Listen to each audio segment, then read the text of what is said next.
Herkese merhaba arkadaşlar, kanalımıza hoş geldiniz. Kübra Ünlü yazdı. Uzak şehirde ömürlük yüzleşme.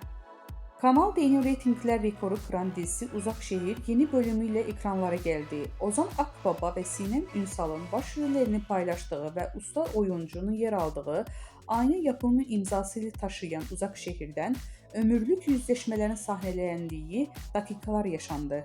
Seyircilerin adeten ekranlara kitleyen dizi bir kez daha ekranların zirvesinin sahibi oldu. İzleyenler derinden yaralayan sahnelerin olduğu bölümde heyecan rüzgarı esti. Uzak Şehir sosyal medyada da yeni bölümü ses getirdi.